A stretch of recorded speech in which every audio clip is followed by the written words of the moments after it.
नमस्कार मित्रांनो, मी अमर खरवडे अकॅडमीमध्ये आपलं सर्वांचं स्वागत करतो.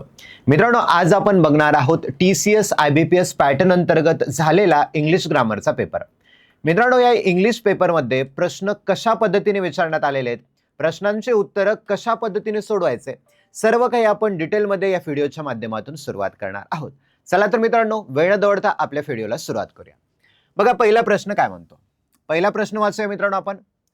इन द फॉलोइंग क्वेश्चन म्हणजे दिलेल्या प्रश्नांमध्ये some part of the sentence may have error. बघा, some part of the sentence मित्रांनो, बघा सम पार्ट म्हणजे काही भाग, सेंटेन्स म्हणजे वाक्य, वाक्याच्या काही भागामध्ये एरर असू शकते असं त्यांनी सांगितलंय. Find out which part of the sentence has an error. बघा, फाइंड आउटचा अर्थ होते शोधून काढा. Find out which part of the sentence has an error. मग त्या सेंटेन्स मधला असा कुठला भाग आहे, त्या भागामध्ये एरर आहे, चूक आहे, त्रुटी आहे, हे तुम्हाला फाइंड आउट करायचं.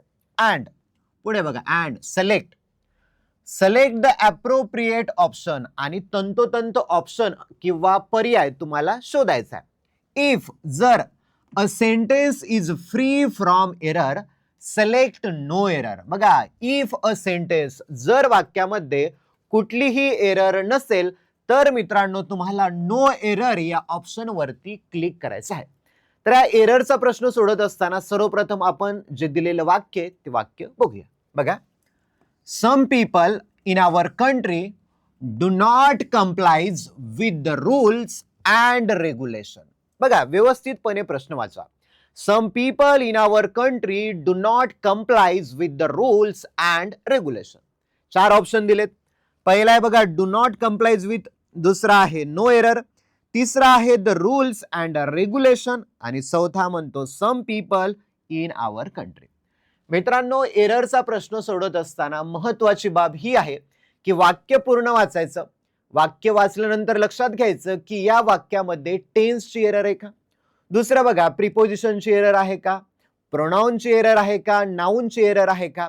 मग मित्रांनो, ग्रॅमॅटिकली ओव्हरऑल चेक करायचं कुठली एरर आहे का. आता मित्रांनो, प्रश्न वाचल्यानंतर मला असं कळतं की वाक्यामध्ये डू आलेलं आहे, म्हणजेच काय, तर वाक्य सिंपल प्रेझेंटचं आहे. मित्रांनो, सर्वप्रथम वाक्याचा टेन्स जाणून घेऊया. बघा, some people in our country हा झाला तुमचा सब्जेक्ट. इथे मित्रांनो डू वापरले आणि कंप्लाय हा V1 झाला इथे, आणि इतर पार्ट तुमचा ऑब्जेक्टचा झालेला आहे. आता वाक्यामध्ये एरर काय मला जाणवलेली आहे. आता मित्रांनो बघा, सिंपल प्रेझेंटचा फॉर्म्युला येतो subject plus verb 1 plus object. वाक्यामध्ये झालं बघा, some people in our country हा झाला सब्जेक्ट, वर्ब झाला कंप्लाय, आणि इतर पार्ट झाला ऑब्जेक्टचा. रूल कळाला. सिंपल प्रेझेंटचं वाक्य आहे subject plus V1 plus object, हा त्याचा फॉर्म्युला आहे. मग दुसरा रूल असा म्हणतो की सिंपल प्रेझेंटचं वाक्य जेव्हा करता तुमचा आय, वी, यू, दे किंवा प्लुरल असेल. बघा, आय म्हणजे मी, वी म्हणजे आम्ही, यू म्हणजे तू तुम्ही, दे म्हणजे ते त्या ती, किंवा प्लुरल नाउन. प्लुरल म्हणजे अनेकवचनी नाम. कोण असेल अनेकवचनी नाम? जसे की याच्यामध्ये पीपल दिले, अनेक लोक आहेत, एकापेक्षा जास्त. जसं की चिल्ड्रन दिले, एकापेक्षा जास्त मुले. बॉईज दिले, एकापेक्षा जास्त मुले. मग सब्जेक्ट जर प्लुरल असेल तर मित्रांनो सिंपल प्रेझेंटच्या वाक्यामध्ये वर्ब 1 घ्यायचा असतो. म्हणजे वर्ब 1चं रूट वर्ड, मूळ शब्द घ्यायचा असतो. म्हणजेच काय, तर मित्रांनो कंप्लाय घ्यायचं असतं. COMPLY, कंप्लाय हा शब्द घ्यायचा असतो. त्याला यस कधीही लावायचं नसतं. वाक्य दिले, वाक्य तुम्हाला निगेटिव्ह दिलंय. मग सिंपल प्रेझेंट म्हणजे साध्या वर्तमान काळाचं वाक्य तुम्हाला नकारार्थी बनवायचं असेल तेव्हा वाक्यामध्ये डू वापरलं जातं, आणि डू नंतर नेहमी क्रियापदाचं पहिलं रूप म्हणजेच रूट वर्ड दिलेला असतो. म्हणजे मूळ शब्द दिलेला असतो, म्हणजे कंप्लाय हा शब्द दिलेला असतो. या कंप्लायला कधीही इयस किंवा यस किंवा वर्ब कुठलाही असेल त्याला यस किंवा इयस सिंपल प्रेझेंट मध्ये दिलेलं नसतं. म्हणजेच मित्रांनो कंप्लाइज हा तुमची एरर झालेली आहे. म्हणजे ऑप्शन नंबर फर्स्ट हा तुमचा ॲक्युरेट आहे. ओके, बघा वाक्य काय म्हणते. Some people in our country, आपल्या देशातले काही लोक do not comply, do not comply येईल तिथे, कम्प्लाइज नाही. Okay, do not comply. Do not comply, कम्प्लायचा अर्थ होतो पालन करणे. डू नॉट कम्प्लाय म्हणजे पालन न करणे. बघा, आपल्या देशातले काही लोक रूल्सचं, नियमांचं आणि रेग्युलेशन, जे कायदे कानून असतील त्यांचं पालन करत नाहीत, असं सिंपल प्रेझेंटचं हे वाक्य आहे. ओके, चला आता दुसऱ्या प्रश्नाकडे वळूया. दुसरा प्रश्न काय म्हणतो, out of the given option, out of the given option, दिलेल्या पर्यायांपैकी choose the one which is the correct passive voice of the sentence. बघा, out of the given option, दिलेल्या पर्यायांपैकी तुम्हाला असा एक पर्याय निवडायचा आहे जो की पॅसिव्ह व्हॉइस असणार आहे वाक्याचा. वाक्य वाचूया. बघा, वाक्य आहे, I had not completed the assignment. I had not completed the assignment. मित्रांनो, तुम्ही तुमच्या लेवलवरती चेक करा की पॅसिव्ह व्हॉइस काय असेल.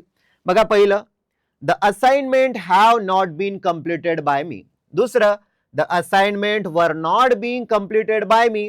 तिसरं म्हणतो, the assignment were not completed by me. आणि चौथं, the assignment had not been completed by me. मित्रांनो, तुमचा ऍक्टिव्ह पॅसिव्ह व्हॉइस जर चांगला असेल तर लगेच तुम्हाला याचा आन्सर येईल.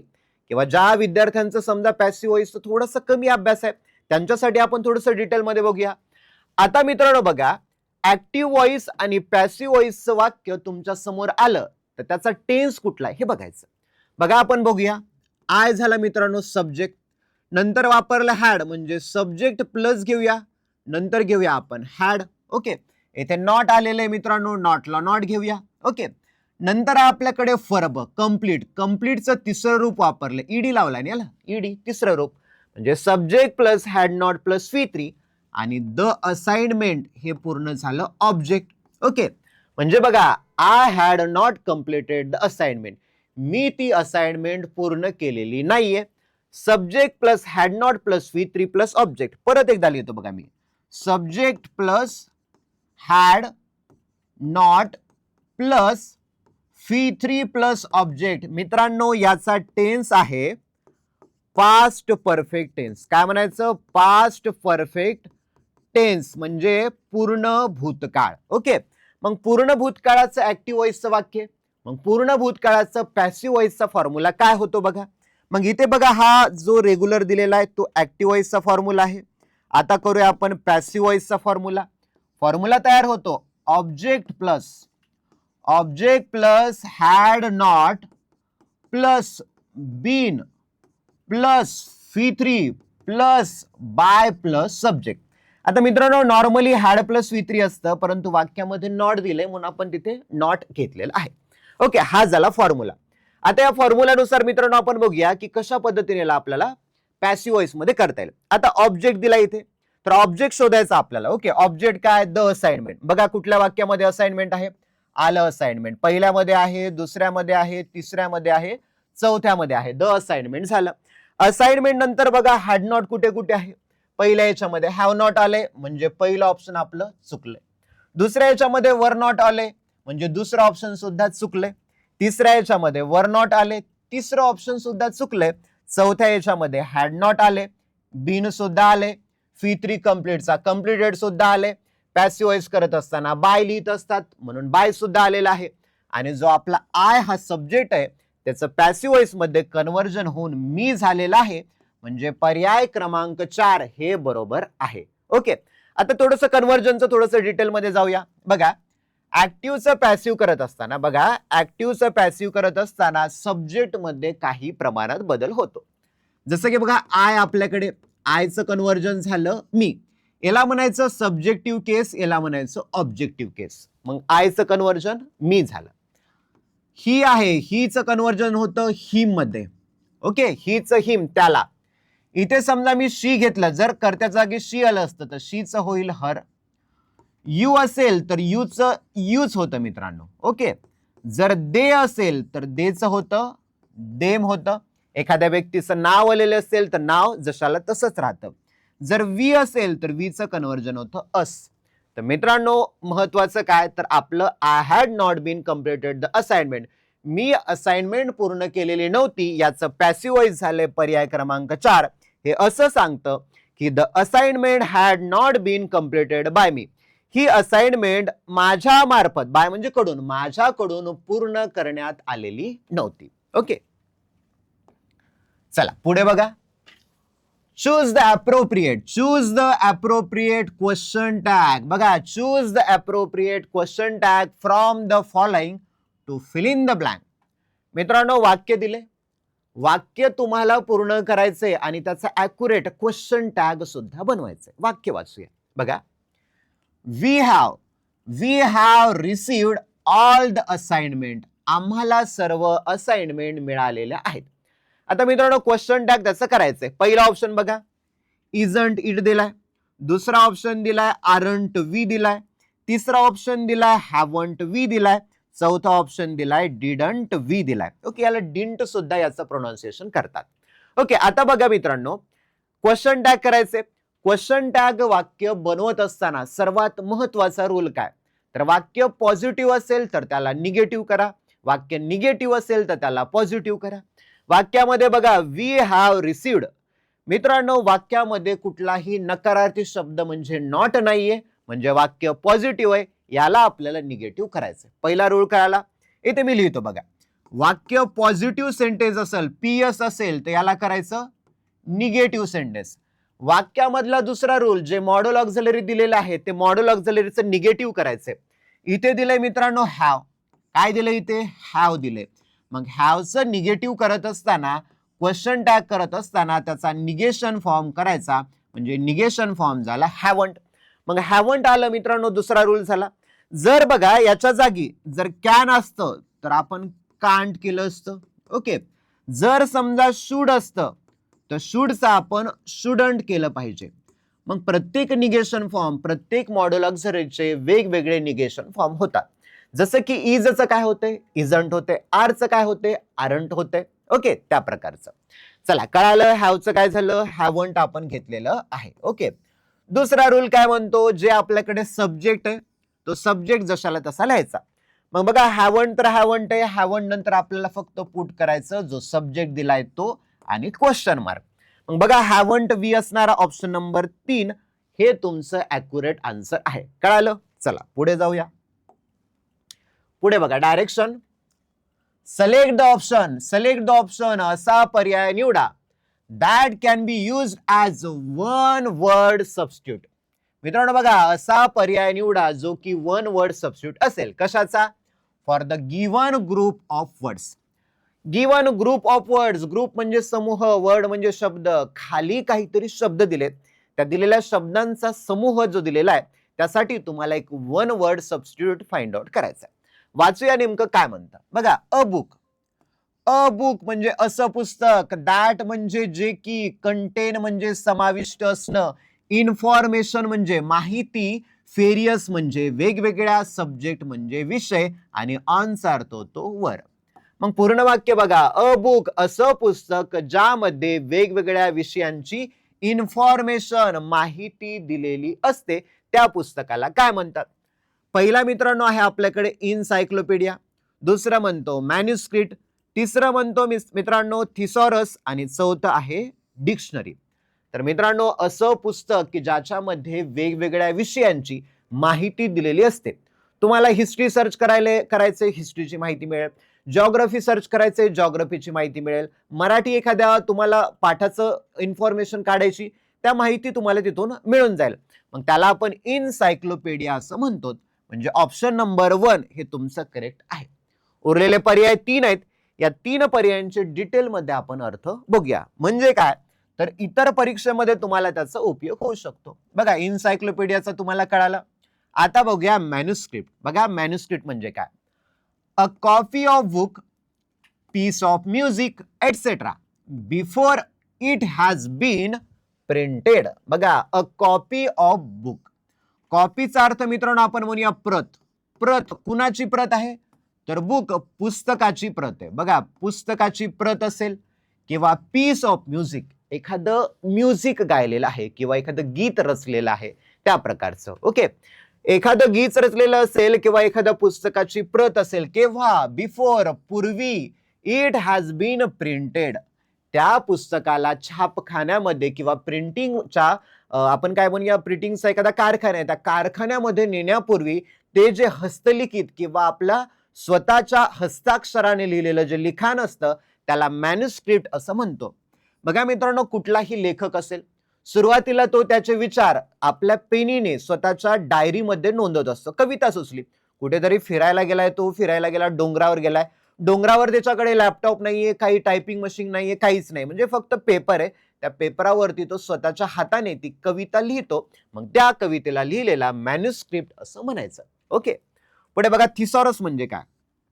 A book that contains list of words and phrases with similar meaning. बघा, अ बुक असं पुस्तक, दॅट कंटेन म्हणजे समाविष्ट असणे, असं पुस्तक ज्यामध्ये समाविष्ट आहे, काय समाविष्ट आहे, लिस्ट ऑफ वर्ड्स शब्दांची यादी किंवा फ्रेजेस वाक्प्रचारांची यादी ज्याच्यामध्ये समाविष्ट आहे, विथ त्याच्यासोबत काय सिमिलर मीनिंग, आणि त्याच्यासोबतच त्या शब्दांचा एक सिमिलर मीनिंग समानार्थी अर्थ सुद्धा त्याच्यामध्ये देण्यात आलेला आहे, त्याला आपण थिसॉरस असं म्हणायचं. परत एकदा बघा, अ बुक दॅट कंटेन असं पुस्तक ज्यामध्ये शब्द असतील किंवा फ्रेजेस असतील त्यांचे समानार्थी अर्थ दिलेले असतील त्याला तुम्ही थिसॉरस असं म्हणायचं. आता डिक्शनरी बघा, डिक्शनरी तर तुम्हाला कॉमनली माहिती आहे, पण डेफिनेशन, परीक्षेत डेफिनेशन विचारतात. A book giving the meaning and usually the pronunciation of words listed in alphabetical order. मित्रांनो, आपण बाजारामधून एखादी डिक्शनरी विकत घेतो, त्या डिक्शनरीमध्ये काय असतं बघा, तो शब्द दिलाय, तो शब्द अल्फाबेटिकल ऑर्डरनी असतात. म्हणजे डिक्शनरीमध्ये शब्द ए पासून सुरुवात केले तर ए पासून सुरुवात होणारे समजा 10 पेज असतील, बी पासून सुरुवात होणारे 10 पेज असतील, असे साधारणतः झेड पर्यंत सुरुवात होणारे अल्फाबेटिकल नुसार शब्द असतात. त्या शब्दांचा त्या डिक्शनरीमध्ये प्रोनाउन्सिएशन म्हणजे उच्चार दिलेला असतो आणि त्या शब्दाचा मीनिंग अर्थ सुद्धा दिलेला असतो. ओके, चला पुढे जाऊया. बघा पुढे बघा, out of the four alternative. Out of the four alternative, alternative म्हणजे पर्याय, 4 पर्याय दिलेले आहेत.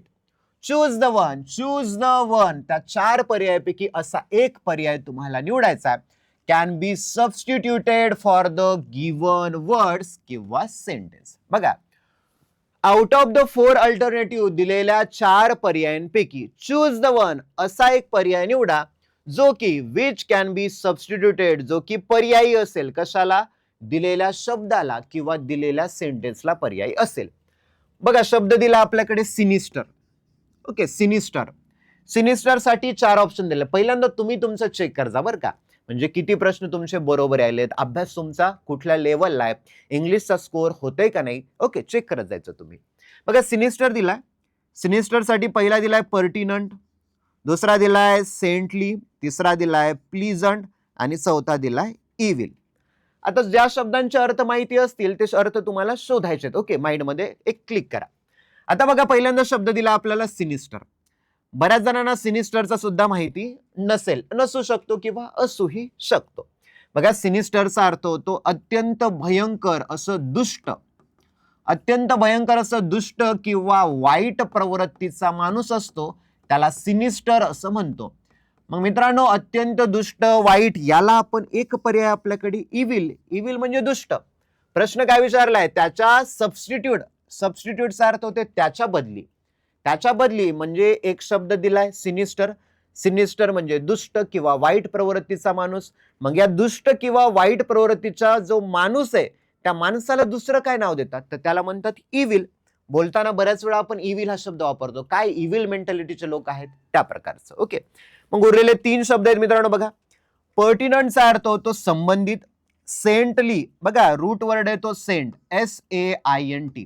मित्रांनो, आपण भारतीय संत म्हणतो ना, तर हा संत या सेंटला इंग्लिश मध्ये म्हणतात. पुढचा शब्द आहे प्लीझंट म्हणजे आनंददायी. प्लीझंट म्हणजे काय तर आनंददायी असणारा एखादा व्यक्तिमत्व, त्याला प्लीझंट पर्सनॅलिटी असं आपण त्याला म्हणतो, आनंददायी व्यक्तिमत्व आहे. चला बघा व्यवस्थितपणे डिटेलपणे त्यांचे अर्थ. सिनिस्टर काय म्हणतो, सीमिंग इव्हिल ऑर डेंजरस, मित्रांनो बघा SEEM, सीम हा रूट वर्ड आहे, मूळ शब्द. सीमचा अर्थ होतो दिसणे. सीम म्हणजे काय? दिसणे किंवा वाटणे. मग दिसायला कसा आहे तो? इव्हिल आहे, दुष्ट आहे. दिसायला कसा आहे? डेंजरस आहे, धोकादायक आहे, भयानक आहे. त्याला सिनिस्टर असं म्हणायचं. मित्रांनो एखादा भूतबंगला आहे, त्याला लगेच क्लिअर करू ना बाबा हे भूतबंगला कसा आहे? सिनिस्टर हाऊस आहे, सिनिस्टर बंगलो आहे, हे की नाही, त्या प्रकारचा. चला पुढे त्याला समानार्थी किंवा वन वर्ड सबस्टिट्यूट आला इव्हिल. इव्हिल म्हणजे काय? कॉझिंग ट्रबल और harming people. Causing trouble. Trouble म्हणजे मित्रांनो अडचण. ट्रबल म्हणजे काय? अडचण. ओके. आणि हार्म म्हणजेच काय? तर इतर व्यक्तींना दुखापत करणं किंवा इतर व्यक्तींना इजा करणं, याला आपण म्हणूया हार्म करणं. मग अशा प्रवृत्तीचा माणूस जो इतरांना ट्रबल, अडचणीत आणतोय, इतरांना नेहमी सतावण्याचं, दुखावण्याचं काम करतोय, त्याला आपण इव्हिल म्हणतो. नंतर मित्रांनो आपल्याकडे शब्द पर्टिनंट. पर्टिनंटचा अर्थ काय होतो बघा? Closely connected with the subject being a discussion. बघा, closely connected with the subject. Closely connected with the subject. एखादा विषय आहे, ओके, एखादा विषय आहे ज्याची की तुम्ही डिस्कशन करत आहात, चर्चा करत आहात. एखादा विषय आहे ज्याची तुम्ही चर्चा करत आहात, मग त्याला आपण म्हणूया पर्टिनंट सब्जेक्ट. आता समजा काही 4 व्यक्तीजण समोरासमोर बसलेले आहेत आणि ते एका पॉलिटिक्स या विषयावरती, किंवा सध्याचा एक विषय काय तर इराणचं इस्रायलचं युद्ध वगैरे चालू आहे. मग दुसरा कोणी येतोय, तो त्याच विषयी चर्चा करतोय, म्हणजे पर्टिनंट सब्जेक्ट विषयी तो चर्चा करतोय, संबंधित विषयाविषयी चर्चा करतोय, म्हणजे त्याला म्हणायचं पर्टिनंट सब्जेक्ट. पुढे बघा सेंटली. सेंटलीचा अर्थ फेरी, होली और फॉर्च्युअस. मित्रांनो होलीचा अर्थ होतोय धार्मिक. HOLY. होलीचा अर्थ होतो धार्मिक. बऱ्याच वेळा तुम्ही हा शब्द ऐकला असेल, holy place. HOLYPLAC. Holy place म्हणजेच काय तर धार्मिक स्थळे. होली प्लेस म्हणजे धार्मिक स्थळे. आता कोणकोणचे धार्मिक स्थळे? प्रत्येक धर्मियांचे वेगवेगळे धार्मिक स्थळे. ओके. समजा हिंदू धर्मीय असतील तर हिंदू धर्मियांचं धार्मिक स्थळ काय मित्रांनो? तर टेम्पल आहे. ओके, मंदिर म्हणूया. समजा आपल्याकडे आहे मुस्लिम समुदाय, मुस्लिम धर्मियांचं धार्मिक स्थळ काय म्हणू आपण? तर मॉस्क म्हणतो. मॉस्कचा अर्थ होतो मस्जिद होतो. ख्रिश्चन समुदायातील व्यक्ती असतील त्यांचं धार्मिक स्थळ आहे चर्च आहे. ओके. मग अशा प्रकारचे वेगवेगळे धार्मिक स्थळ आहेत, तर त्याला आपण काय म्हणतो? तर त्याला होली प्लेस असं आपण म्हणतो. मित्रांनो वेगवेगळे अर्थ सांगण्याचा उद्देश हा की तुम्हाला परीक्षेमध्ये एखादं सेंटेन्स आलेलं असेल, त्याचा सिनॉनिम समानार्थी विचारलाय, विरुद्धार्थी विचारलाय, तो फोकॅब्युलरी स्ट्रॉंग पाहिजे आपली, कुठेही मार्क गेले नाही पाहिजे. कारण या फोकॅब्युलरीचे हा तुमचा टर्निंग पॉइंट ठरणारा तुमचा पार्ट आहे. जसं की MPSC ला साधारणतः 14 मार्काचे किंवा 15 मार्काचे काय येतात? फोकॅब्युलरी विचारतात. TCS IBPS चा पॅटर्न असेल, साधारणतः 7 ते 8 प्रश्न फोकॅब्युलरीवर विचारतात. त्यामुळे या प्रश्नाला निग्लेक्ट करून तुम्हाला चालणार नाहीये. ओके, डिटेलमध्ये घेऊया. फॉर्च्युअस. फॉर्च्युअसचा अर्थ होतो मित्रांनो सद्गुण. फॉर्च्युअस म्हणजे काय? सद्गुण असणं, चांगले गुण असणं, त्याला फॉर्च्युअस असं म्हणतो. ओके, चला कळालं सेंट. नंतर आहे प्लीजंट. प्लीजंट म्हणजे काय? नाईस, चांगला आहे, एन्जॉयबल, मनोरंजनात्मक आहे, किंवा फ्रेंडली आहे, मैत्रीपूर्ण आहे. तुम्हाला सांगितलं ना एखाद्या व्यक्तीची पर्सनॅलिटी कशी असते? प्लीजंट. प्लीजंट म्हणजे नाईस, छान आहे, त्याच्यासोबत तुम्हाला एन्जॉय करायला आवडतं, म्हणजेच काय? प्लीजंट पर्सनॅलिटी आहे. तिसरा काय सांगितलं तुम्हाला? की फ्रेंडली, मैत्रीपूर्ण आहे. ओके, चला पुढे जाऊया. पुढे बघा, the question. The question below consist of. Consist म्हणजे बनलेला असणे. खाली प्रश्न दिलाय, तो बनलेला आहे. कशाने बनलेला आहे? A set of label sentences. बघा एक प्रश्न आहे, त्या प्रश्नाला काही लेबल देण्यात आलेले आहेत. खाली बघू शकता तुम्ही, P नावाचा लेबल दिलाय, Q नावाचा लेबल दिलाय, R नावाचा लेबल दिलाय, म्हणजे 3 लेबल दिलेले आहेत. पुढे बघा, दीज सेंटेन्सेस, हे वाक्य, दीज सेंटेन्सेस फेन जेव्हा properly sequence from a coherent paragraph. Coherent म्हणजे संदिग्ध paragraph. Okay, select the most logical order. मग काय करायचं तुम्हाला? Select the most logical order of sentences from among the option. इथेच लक्षात घ्या, logical order. Logical order of sentence याचा अर्थ होतो तुम्हाला 3 लेबल असणार आहेत. P नावाचा लेबल, Q नावाचा लेबल, R नावाचा लेबल, म्हणजे तिन्ही मध्ये वाक्य दिलेत. या 3 वाक्यांना तुम्हाला क्रमानुसार लावायचे, सिक्वेन्स लावायचा आहे.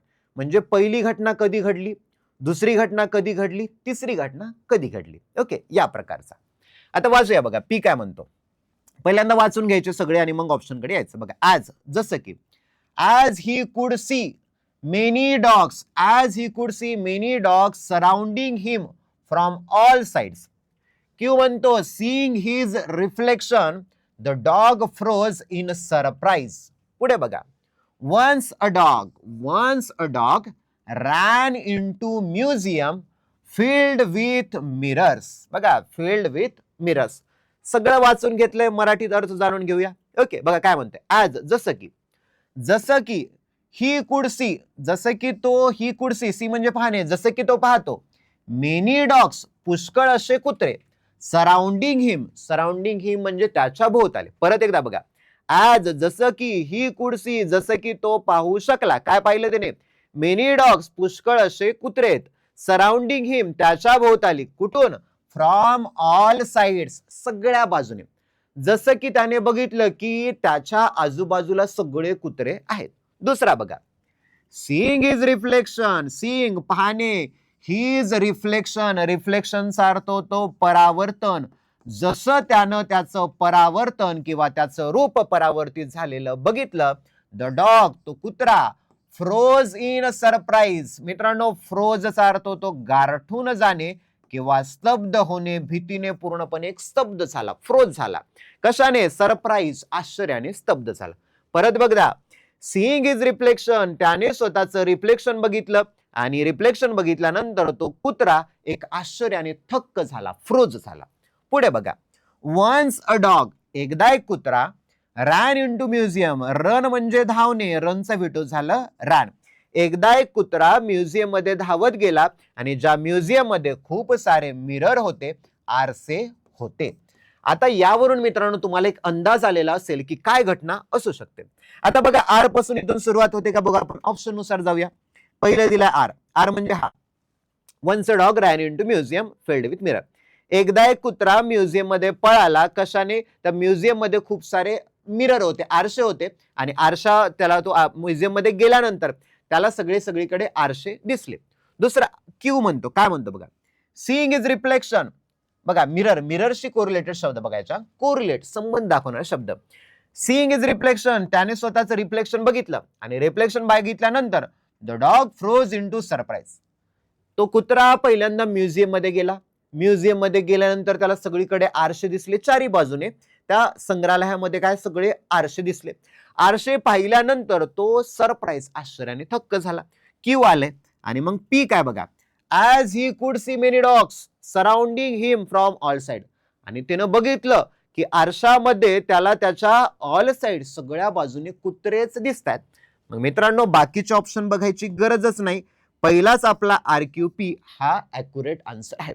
संबंध जोडणारे शब्द बघायचे. महत्वाचं काय, तर तुम्हाला त्या जो सेंटेन्स दिलाय त्या सेंटेन्सचा अर्थ माहिती असणं आवश्यक आहे.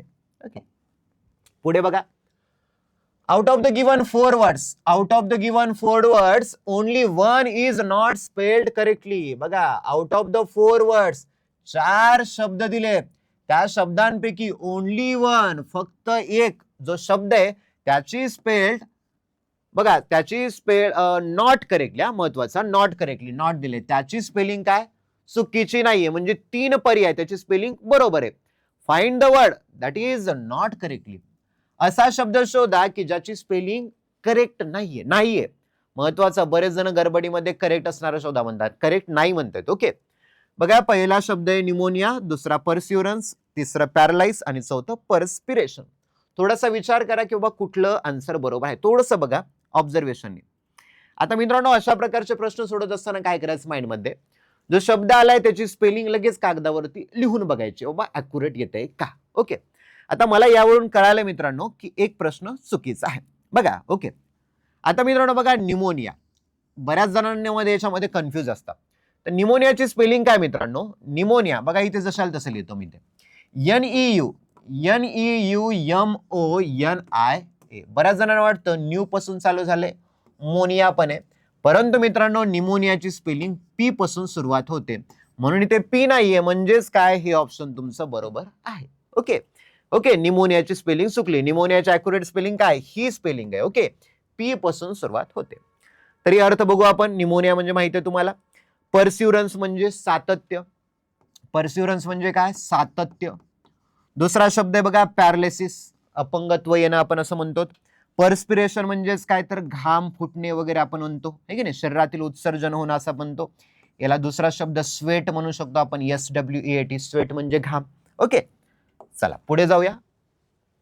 Direction a sentence with an underlined word. एक सेंटेन्स दिले त्याच्यामध्ये अंडरलाइन केलेला आहे, is given below. Find the word, असा शब्द शोधा which is opposite in meaning, असा शब्द शोधा जो अंडरलाइन केलेल्या शब्दाच्या अपोजिट आहे, विरुद्धार्थी आहे, अँटोनिम आहे. Okay, is meaning to the underlined word from the given option. वाचूया. Years of doing meticulous research had made her very precise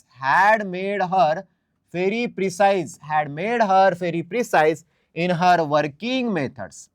अधोरेखित केलेलं आहे प्रिसाइज शब्दाला. ओके, मग प्रिसाइजचा आता मित्रांनो हा प्रश्न सोडवत असताना कधीच गडबड नाही करायची, कारण वाक्याच्या रचनेनुसार, त्या वाक्याच्या अर्थानुसार त्या शब्दाचा अर्थ बदलू शकतो. म्हणून पॅसेज वाचायचा, तो सेंटेन्स वाचायचा आणि मग फाइंड आउट करायचा. बघा अर्थ काय होतो. इयर्स म्हणजे अनेक वर्ष. Doing meticulous research. मित्रांनो मेटिक्युलसचा अर्थ होतो बारकाईने. ओके, आणि रिसर्च म्हणजे काय? संशोधन. मग मेटिक्युलस रिसर्च केलंय म्हणजे अत्यंत बारकाईने, एक मुद्द्याचं संशोधन केलेलं आहे. कुठलंही त्यांनी त्याच्यामध्ये फॉल्ट, चूक ठेवलेला नाही. अत्यंत बारकाईने, सूक्ष्म पद्धतीने काम केलेलं आहे, त्याला मेटिक्युलस असं आपण म्हणतो. मग अनेक वर्ष केलेल्या ज्या मेटिक्युलस रिसर्च, बारकाईने केलेल्या संशोधनाने, हॅज मेड हर, तिला कसं बनवलंय? मेड म्हणजे बनवलंय. कसं बनवलंय? Precise in her working method, तिच्या काम करण्याच्या पद्धतीमध्ये तिला प्रिसाइज बनवलंय. प्रिसाइजचा अर्थ होतो मित्रांनो तंतोतंत बनवले, तिला अचूक बनवले म्हणजे तिची चूकच होत नाही. तिला एकदम असं टॅलेंटेड किंवा कुठलीही चूक न करणारी व्यक्ती म्हणून असं प्रिसाइज बनवले. मग प्रिसाइजचा अर्थ होतोय तंतोतंत, अचूक किंवा असा योग्य व्यक्ती. मग त्याच्या विरुद्धार्थी शब्द काय? पहिला दिलाय फॅग्यू. फॅग्यूचा अर्थ होतो मित्रांनो अस्पष्ट. फॅग्यू म्हणजे काय? अस्पष्ट किंवा असंदिग्ध, म्हणजे आपल्या कामामध्ये चांगला नाहीये. मग हा येऊ शकतो. दुसरा बघा एक्झॅक्ट म्हणजे काय? तर बरोबर. ॲक्युरेट म्हणजे सुद्धा बरोबर. करेक्ट म्हणजे सुद्धा बरोबर. हे तिन्ही शब्द या प्रिसाइजचे मित्रांनो सिनोनिम येत आहेत. काय येत आहेत ते?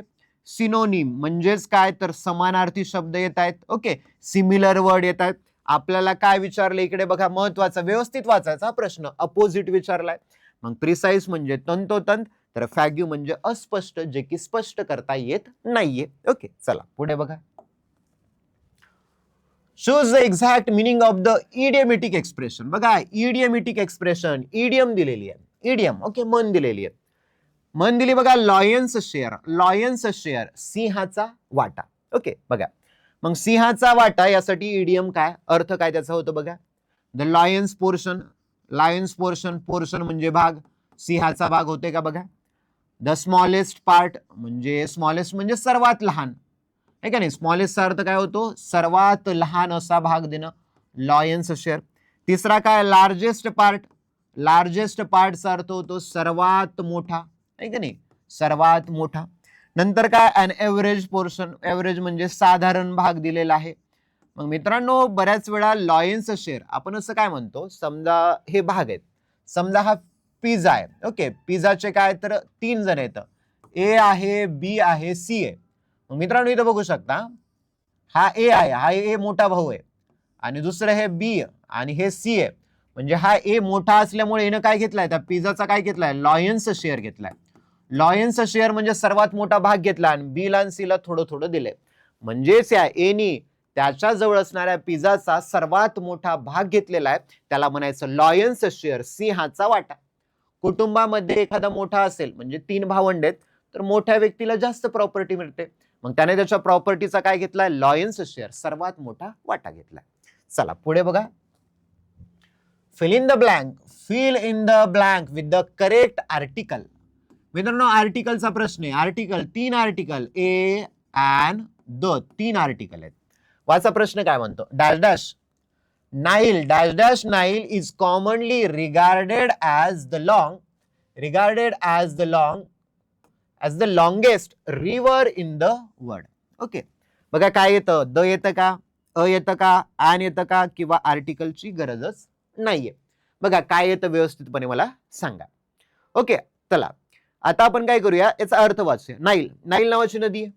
कॉमनली रिगार्डेड ॲज, कॉमनली म्हणजे सामान्यपणे, रिगार्ड म्हणजे संबोधली जाणे, रिगार्ड म्हणजे संबोधली जाणे किंवा समजली जाणं. हे नाईल नावाची नदी सामान्यतः समजली जाते काय, ॲज म्हणजे जसं की the longest river in the world. Longest river, river नदी, जगामधली सर्वात मोठी अशी नदी म्हणून या नाईल नदीला ओळखलं जातं. आता मित्रांनो बघा, याच्यामध्ये ट्रिक सांगतो. रिव्हर, रिव्हर म्हणजे नद्या असतील. ओके, रिव्हर नद्या असतील. आपण इथे घेऊया गोदावरी असेल, आपल्या महाराष्ट्रातली गोदावरी असेल, गंगा असेल. ओके, या नद्या असतील. नंतर आपण सी म्हणजे समुद्र घेतला, नंतर ओशियन म्हणजे महासागर घेतला, किंवा माउंटेन म्हणजे पर्वत घेतलं. ओके, पर्वत मध्ये आपण घेऊया एव्हरेस्ट घेऊया. ओके, ओशियन मध्ये काय तर अटलांटिक महासागर घेऊया. मग मित्रांनो, जेव्हा कधी कधी तुम्हाला रिव्हरचं नाव दिलेलं असेल, सी समुद्राचं नाव दिलेलं असेल, ओशनचं नाव दिलेलं असेल, माउंटेन पर्वताचं नाव दिलेलं असेल, कळसुबाई असेल, एव्हरेस्ट असेल, तर या सर्वांच्या समोर तुम्हाला द हे आर्टिकल वापरावं लागतं. म्हणून मित्रांनो, ऑप्शन नंबर फर्स्ट द हे तुमचं ॲक्युरेट आन्सर आहे. ओके, चला पुढे जाऊया. Convert the following sentences from the active voice to the passive voice. Active व्हॉइसचा पॅसिव्ह व्हॉइस करायचा. ओके, अगोदरच आलाय प्रश्न आपला या प्रकारचा, ऍक्टिव्ह व्हॉइसचा पॅसिव्ह कसा करायचा. सेम प्रश्न वाचा, प्रश्न वाचल्यानंतर प्रश्नाचा टेन्स कुठला ओळखा, टेन्स ओळखल्यानंतर त्या टेन्सचं पॅसिव्ह व्हॉइस कसं होतं हे ओळखा. ओके, चला वाचूया आपण. My father received me at the airport. शांतपणे 4 ऑप्शन वाचा आणि सांगा काय येतं. ओके, प्रॅक्टिस झाली असेल तुमची. My father received me at the airport, 4 option व्यवस्थितपणे वाचा. ओके, लगेच क्लिक होऊन जातं तुम्हाला. चला बघूया आपण. सब्जेक्ट आहे माय फादर, सब्जेक्ट आहे माय फादर म्हणजे हा सब्जेक्ट झाला. रिसिव्ड, ओके, इथे प्लस घ्यायचा, स्ट्रक्चर तयार करायचं माइंडमध्ये कुठला आहे तर. रिसिव्ड काय, रिसिव्हचा V2 ईडी लागलाय. ऑब्जेक्ट काय, मी आहे, म्हणजे subject plus V2 plus object. मित्रांनो मी इथे लिहितो simple past tense, simple past tense, साध्या भूतकाळाचं ऍक्टिव्ह व्हॉइसचं वाक्य आहे. ऍक्टिव्ह व्हॉइसचं नॉर्मल वाक्य ज्या टेन्स आहे त्या टेन्सच असतं. मी लिहितोय ते formula subject plus V2 plus object. आता सिंपल पास्टचं पॅसिव्ह व्हॉइसचा फॉर्म्युला तयार होतो मित्रांनो. ऑब्जेक्ट घ्यायचं सुरुवातीला, नंतर घ्यायचं वॉज, नंतर घ्यायचं वर, नंतर घ्यायचं V3 क्रियापद तिसरं रूप, नंतर घ्यायचा बाय आणि नंतर घ्यायचा यस. चला आता शोधा मी. जसं की तुम्हाला मागच्या व्हिडिओ किंवा मागच्या क्वेश्चन मध्ये सांगितलं होतं, आयचं काय होतं मी, हिचं हिम होतं, शीचं हर होतं, युचं यू, देचं देम, वीचं अस. तसं मी ऑब्जेक्ट आहे, मग मीचं काय होईल, आय होईल. मग शोधा आय पासून वाक्य सुरुवात होणार. तर पहिलं आय आहे, याच्यामध्ये आय दिलंय का कुठं बघा, दुसऱ्यामध्ये नाही दिलं. पूर्ण सेंटेन्स वाचा, आयचा उल्लेखच नाहीये. दुसरं कट झालं. तिसऱ्यामध्ये बघा आय आहे का, इथं दिलंय आय. ओके, मग थोडंसं आपण इथं विचार करूया. तिसरं पहिल्या याच्यामध्ये आहे, दुसऱ्या याच्यामध्ये तर ओके आय दिलंय म्हणजे इथं थोडीशी जागा नाहीये, मी थोडंसं वर घेतो, आय घेतलं इथे.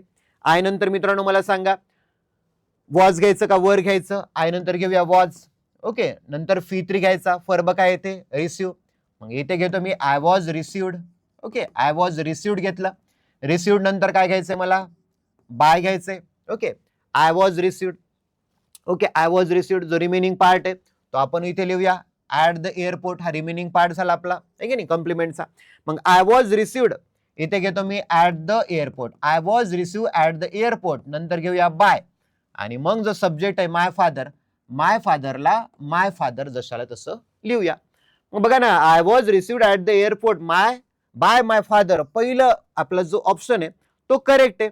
आता याच्यामध्ये बघा असं चालेल का, एअरपोर्ट इज फेअर. मित्रांनो इजची गरजच नाही नाही ते. ओके, म्हणजे हा चुकलाय.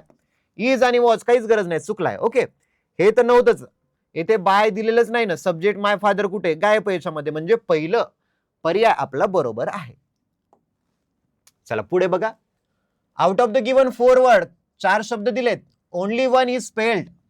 Only one is spelled correctly. 4 शब्द दिलायत, तर शब्दामध्ये एक स्पेलिंग अशी आहे ती करेक्ट आहे आणि बाकीच्या चुकीच्या आहेत. मग प्रश्न म्हणाला find the word that is correctly spelled. असा शब्द शोधा ज्याची स्पेलिंग करेक्ट आहे. वाचा व्यवस्थितपणे, शांतपणे. पहिला दिलाय अकोमोडेशन, दुसरा दिलाय सेपरेट, तिसरा दिलाय सेज आणि चौथा दिलाय सक्सेसफुल. 4 शब्द आहेत, त्या 4 शब्दांपैकी एक ऍक्युरेट स्पेलिंग असलेली ओळखायची. चला बघा, पहिली बरोबर आहे. ए डबल सीच असते, डबल सी डबल एमच असते. ACCOMMODATION. अकोमोडेशन म्हणजेच काय, तर निवास आहे का नाही, निवास. किंवा आपण त्याला म्हणूया अकोमोडेशन म्हणजे राहण्याची सोय किंवा सुविधा, त्याला अकोमोडेशन म्हणायचे. स्पेलिंग मित्रांनो थोडं कन्फ्युज होत असेल तर पेन घ्यायची, वहीवर सरळ सरळ लिहून टाकायची तुमच्या पेपरवरती. SEPARAT, सेपरेट म्हणजे वेगळं होणं. इथं काय चुकलंय, इथे ए घुसवलाय, चुकलं हे. सेजची स्पेलिंग SIEGE होते, इथे चुकीची दिलेली आहे. या सेजचा अर्थ होतो वेढा घालणे. सेज म्हणजे काय, वेढा घालणे. अगोदरच्या काळामध्ये बघा युद्ध वगैरे असायचं, तर एक राजा काय करायचा, समोरच्या राजाचा हा समजा किल्ला आहे, ओके, या किल्ल्याला चारही बाजूनी सैनिक पाठवायचा आणि त्या किल्ल्याला काय करायचा, सेज करायचा, वेढा घालायचा. ओके. सक्सेसफुलची स्पेलिंग बघा, SUCCESSFUL असते, म्हणजे डबल एस असतं आणि इथे डबल सी असतं सक्सेसफुलच्या स्पेलिंग मध्ये. इथे डबल एल लिहिलंय. सक्सेसफुल ही आहे मित्रांनो, सक्सेसफुली असेल तर इथे डबल एल येईल आणि नंतर वाय येईल. कळालं? चला पुढे जाऊया. Which of the following is the future perfect tense? Future perfect tense of the main sentence. जे मेन वाक्य दिले या वाक्याचा फ्युचर परफेक्ट शोधायचा. बघा, as it is a short essay, I will read it by lunch time. प्रश्नाचा अर्थ काय असेल, काही घेणं देणं नाहीये, म्हणले फ्युचर परफेक्ट करा. चला, फ्युचर परफेक्टचा फॉर्म्युला काय इथे लिहितो बघा मी. Future perfect tense formula, subject plus shall oblique will plus have plus V3 plus object. चला वाक्य दिले, चला आय दिले, okay. As it is a short sentence, main वाक्याचं म्हणतं. मेन वाक्य कुठलंय, पुढचं वाक्य इथे दिले ना बघा, मेन सेंटेन्स दिले. हे एक सेंटेन्स, हे एक, तर मेन पुढचं आहे. मग मी सब्जेक्ट कोण आहे, आय, आयला आय घेतलं. आय नंतर शाल हॅव किंवा विल हॅव घेता येतं. ऑप्शन मध्ये बघा विल हॅव आहे, शाल हॅव एक पण नाहीये, मग मी इथे घेतलं will have, I will have. Okay, इथपर्यंत आलं. विल इथे घेतलं, हॅव इथे घेतलं. नंतर V3 लंच, ओके. इथे सॉरी, रीड हा फर्ब आहे, subject plus shall plus one, read. रीडचे तिन्ही रूप मित्रांनो रीड होतात, म्हणून इथे घेतलं रीड. ओके, मग असं वाक्य शोधा, आय विल हॅव रीड. पहिल्या याच्यामध्ये आय हॅव रीड, चला कट मारायला, चुकलं. दुसरं बघा, I will be reading, cut मारा, चला चुकलं. I will have been read, बीनची गरजच नाही, कट मारा, चला चुकलं. चौथं बघा, आय विल हॅव रीड, बरोबर आहे, म्हणजे पर्याय क्रमांक 4 हे तुमचं ऍक्युरेट आन्सर आहे. ओके, चला पुढे बघा. Choose the most appropriate preposition. Choose the most appropriate preposition to fill in the blank. Preposition तुम्हाला ऍड करायचं बघा. ॲज अ फॅमिली, एक कुटुंब म्हणून. We need to plan dash dash the future. बघा, एक कुटुंब म्हणून वी नीड टू प्लॅन, आपल्याला प्लॅन करायची गरज आहे. कशासाठी, फ्युचरसाठी. बघा, पहिलं फॉल येते का, इन येते का, ऍट येते का, टू येते का. शांत डोक्याने बघा प्रिपोजिशन. मित्रांनो ऍक्युरेट आन्सर आहे फॉर. फॉर इथे पुटअप करा, अर्थ जमतो का बघा. इथे बघा, ऍज अ फॅमिली, एक कुटुंब म्हणून. वी नीड टू, आपल्याला गरज आहे, ओके, कशाची, we need to make a plan, plan करण्याची गरज आहे. कशासाठी, फॉर द फ्युचर, भविष्यासाठी. फॉरचा अर्थ होतो साठी. ओके, चला पुढे जाऊया. Out of the given alternative, खाली तुम्हाला काही अल्टरनेटिव्ह पर्याय दिलेत. Choose the one which can be substituted. Substituted म्हणजे पर्याय निवडायचा तुम्हाला. Okay, for the given word, जो दिलेला शब्द आहे किंवा जे दिलेलं सेंटेन्स आहे, वाक्य, त्याला पर्याय शब्द सोडायचा. बघा, दॅट विच, असं जे काही, कॅन नॉट बी हर्ड. मित्रांनो याची यार, हिअर म्हणजे ऐकणे, हिअरचं V2 आणि V3 होतं हर्ड, तसं हे हर्ड वापरलंय. म्हणजे असं काहीतरी जे की ऐकू गेलं जात नाही, त्याला काय म्हणायचं. पहिला दिलाय ऑडिबल, दुसरा म्हणतोय नॉईस, तिसरा म्हणतोय विस्पर आणि चौथा म्हणतोय इनऑडिबल. अत्यंत सोपा प्रश्न आहे. ओके, असं काहीतरी जे ऐकू जात नाही त्याला म्हणायचं इनऑडिबल. ओके, म्हणजे ऑप्शन नंबर 4 करेक्ट आहे. बघा ऑडिबल म्हणजे ऐकू येईल असं. नॉईसचा अर्थ होतो गोंगाट. नॉईस म्हणजे काय, तर गोंगाट किंवा गोंधळ असं आपण त्याला म्हणू शकतो. गोंगाट किंवा गोंधळ. फिस्परचा अर्थ काय होतो, कुजबूज करणे. फिस्पर म्हणजे कुजबूज करणे किंवा दुसरा याला अर्थ होतो हलक्या. हलक्या किंवा याला आपण असं म्हणूया हलक्या किंवा हळू आवाजात बोलणे. हळू आवाजात बोलणे. कुठला तरी प्रोग्राम चालू आहे आणि प्रोग्राम चालू असताना दोन मुली अचानक त्या विस्पर करायला लागतात, म्हणजेच काय, कुजबुज करायला लागतात. ओके, मग प्रश्नाचं ॲक्युरेट आन्सर आपलं बघा, that which can not be heard. असं काहीतरी जे की ऐकू जात नाही त्याला इनऑडिबल म्हणायचं. चला पुढे जाऊया. पुढे बघा, अ सेंटेन्स असा पर्याय with an underline idiomatic expression is given. असा पर्याय ज्याच्यामध्ये अधोरेखित केलेली इडियम दिली, म्हण दिली, प्रोवर्ब दिली. What is the meaning of idiomatic expression. आणि मग त्या इडियमेटिक जो एक्सप्रेशन आहे त्याचा अर्थ सांगा. बघा काय दिली इडियम, लेट बायगॉन्स बी बायगॉन्स. याचा अर्थ सांगायचा, लेट बायगॉन्स बी बायगॉन्स. बघा वाचूया पूर्ण प्रश्न. नॅन्सी व्यक्तीचं नाव आहे. Nancy held a grudge. Nancy held a grudge against her teacher for a long time but she finally decided to let bygones be bygones. Okay, let bygones be bygones. 4 पर्याय दिलेत. पहिला पर्याय काय म्हणतो बघा मित्रांनो, असा प्रश्न सोडवायचा असेल ना, वाक्याचा अर्थ बघायचा. पहिल्यांदा अर्थ बघायचा, त्यावरून काही निष्कर्ष लागतो का बघा, मग नंतर पर्यायाकडे यायचं. बघा, नॅन्सी हेल्ड, नॅन्सीने धरलं. हेल्ड म्हणजे धरलं. काय, ग्रज. ग्रजचा अर्थ होतो राग. ग्रज म्हणजे राग किंवा मनामध्ये द्वेष. तर ती नॅन्सी नावाची कुणीतरी मुलगी आहे, तिने तिच्या मनामध्ये द्वेष धरला. कुणाबद्दल, अगेन्स्ट म्हणजे विरुद्ध. कुणाबद्दल, तिच्या शिक्षकाबद्दल तिने तिच्या मनामध्ये द्वेष धरला. बघा, फॉर अ लॉंग टाइम, दीर्घ काळासाठी तिने तिच्या शिक्षकाबद्दल तिच्या मनामध्ये ग्रज पकडला.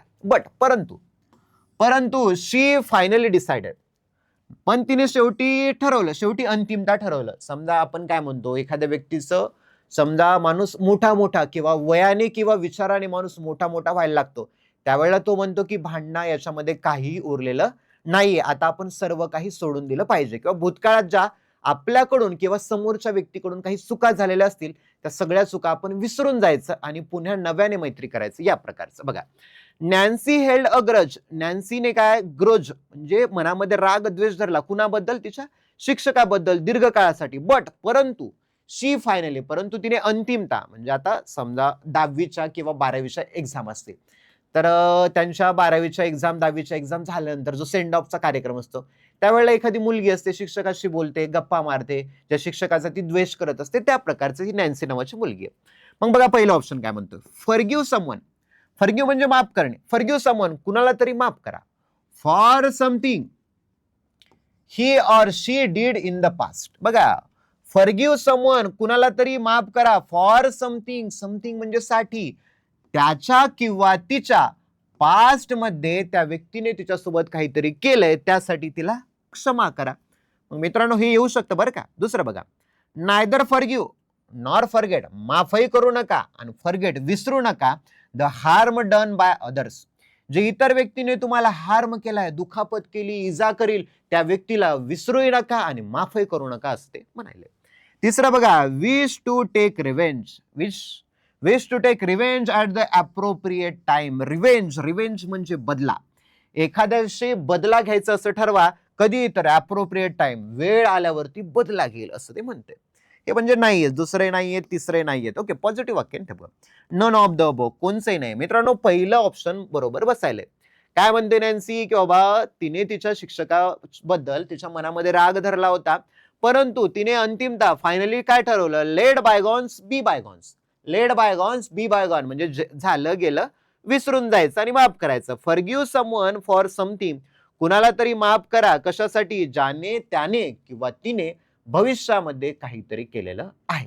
ओके, चला मित्रांनो, ही होती अत्यंत महत्वाची TCS IBPS पॅटर्न अंतर्गत झालेले आपले क्वेश्चन सर्व आपण डिटेलमध्ये घेतलेले आहेत. ग्रामरचे सर्व रूल व्यवस्थितपणे तुमच्या नोटबुकमध्ये लिहून घ्या आणि सर्वात महत्वाचं शेवटचं, आपल्या चॅनलला लाईक, शेअर आणि सबस्क्राईब करा. येथेच थांबूया. थँक्यू.